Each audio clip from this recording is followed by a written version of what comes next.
Well, good morning, folks, from a very cold Hobbit house here in Port Elizabeth, South Africa.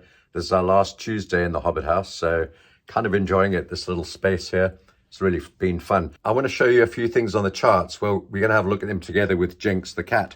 And I'm not going to do this on the screen. I'm just going to video the big screen, show you what I'm looking at today. There's a couple of interesting things, particularly on the yen pair. We're seeing some strength in metals, gold, silver, platinum, copper even, palladium, etc., and uranium as well. And there are some interesting developments in the stock markets, and particularly the rebalancing of the NASDAQ coming up, I think, on the 24th. And we'll have a look at some of the tech names and the NASDAQ and the S&P very quickly on the big screen, and then I'll shoot that out to you. It's going to be a busy trading day because we haven't got much news, but there are all sorts of jitters in the market. We got a lot of Fed speak this afternoon with, I think, 3 or 4 Fed speakers weaving their cunning rhetoric and trying to guide the markets in the way that they probably feel might be the best way for them or for vested interests, perhaps not so much in the minds of the consumer.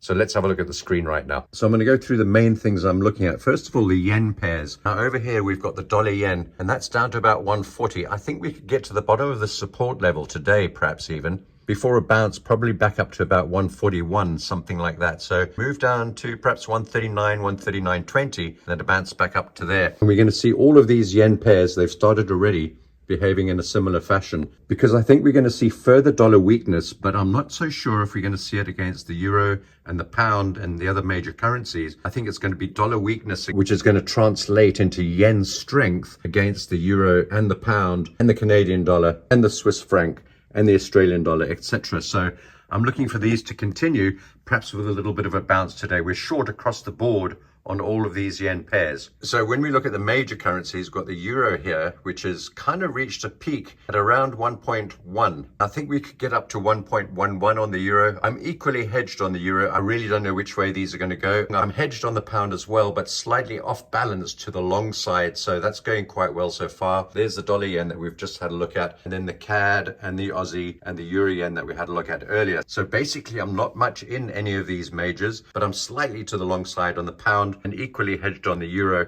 and in fact the Australian dollar. So we'll have to see how those go. Right now, here's an interesting chart, the metals. So we've got gold forming a beautiful base against support there. Same with silver looking a little bit weaker. In fact, silver might be forming what could be a bearish flag. But when we look at the other metals, it looks like they're all trying to base. And it's not just gold and silver, but it's also platinum forming a lovely base right the way down there. And then even palladium, which I'm not very bullish on overall. It's not my favorite, but palladium's looking pretty good. And uranium's looking okay. And even copper has a chance of actually holding up here, despite all the woes coming out of China and potential recession, the much vaunted recession, which doesn't seem to have arrived yet. So despite all the woes about interest rate hikes and recession, we're seeing some strength coming through in metals. We're long on gold and on silver. Actually have a tiny position in platinum and quite nicely committed into uranium, which is forming a base against that blue support line just around about 20. So that looks good. So here's another interesting one. So I'm short on NASDAQ. Please have a look at my previous videos to understand why.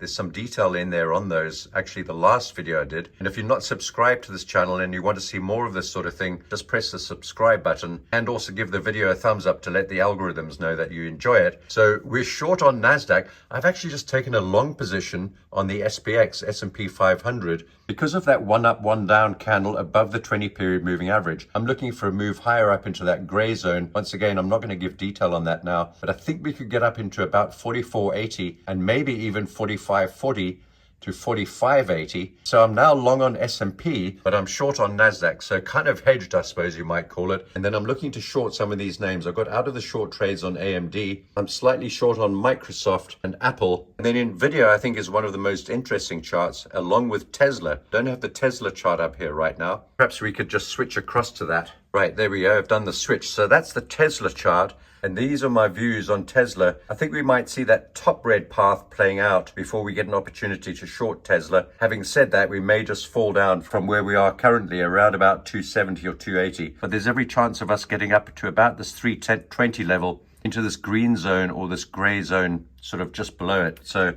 that's what I'm looking at Tesla. And then Apple, well, all of these I've given details in my previous videos. And what's interesting about Tesla and NVIDIA is that we're seeing volumes starting to fall and we're seeing topping patterns on both of these. So can we break down through these levels? Just switching back to this NVIDIA chart, my target is the previous all-time high right in the center of that gap there. I'm not sure if we're going to have to reach up higher first. You can have a look at some of my other videos on that to get my thoughts. And then finally, natural gas. Well, we're just sort of stuck here right now at about $2.65. I've done some very detailed videos on natural gas, so you can have a look at my positions. I'm equally hedged on this with a 5-cent difference between my long and my short positions. I'm long at 262, short at 257. And I'm not going to do anything or make any adjustments until we see some action and some direction emerging from this. And then WTI, well, we closed our long positions for a good profit a couple of days ago.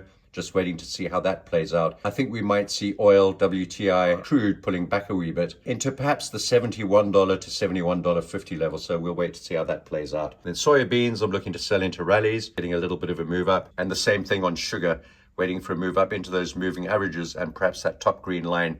And Bitcoin, well, we've been stuck between 31,500 and 30,000 for it's probably 3 weeks now, since the 19th of July. And there's no clear direction on that just yet. I wouldn't bet either way on Bitcoin right now. We want to see a close and a hold above 31,500 or a close and a hold beneath 30,000 before Bitcoin will reveal its next move, I think. Well, I hope you enjoy that. And as I said, if you enjoy this sort of content, please give the video a thumbs up and consider subscribing to the channel. I'll be doing a more detailed update on natural gas and some of the metals and stock markets later on this week as we see how this market begins to move. So look out for that. I'll speak to you soon.